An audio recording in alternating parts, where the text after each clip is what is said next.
السلام علیکم ورحمۃ اللہ وبرکاتہ۔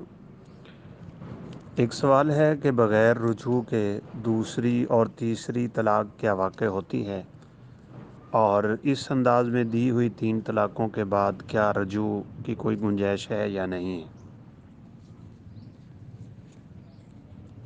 اس بارے میں اکثر علماء کا موقف تو یہ ہے کہ بغیر رجوع کے بھی طلاق واقع ہو جاتی ہے،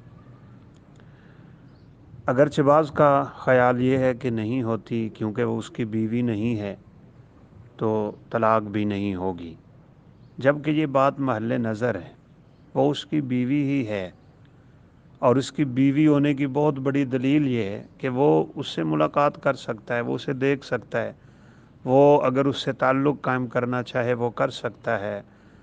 وہ اگر فوت ہو جاتا ہے تو بیوی اس کی وارث بنے گی، اور اگر بیوی فوت ہو جاتی ہے تو خامد اس کا وارث بنے گا۔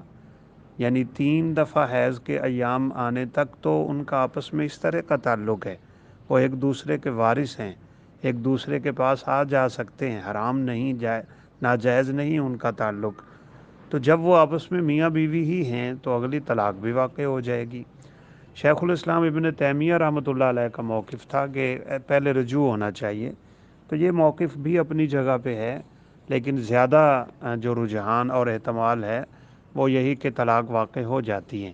جب ہو جاتی ہے تو اس طرح ایک ایک مہینے کے وقفے پہ 3 دی ہوئی طلاقوں کے بعد پھر کوئی رجوع اور صلح نہیں ہے، چونکہ الطلاق مرتان، صلح والی رجوع والی طلاقیں 2 تھیں، اس نے تینوں دے دی۔ فإن طلقها، اگر تیسری دے دے، فلا تحل له من بعد، اب وہ اس کے لیے حلال نہیں ہوتی، اب وہ کسی اور سے ہی نکاح کرے، بس اس سے نہیں۔ اگر وہ فوت ہو جائے یا اپنی مرضی سے طلاق دے دے، حلالہ کی نیت نہ ہو، تو پھر یہ پچھلے خامد سے نکاح کر سکتی ہے، پہلے خامد سے، بصورت دیگر نہیں۔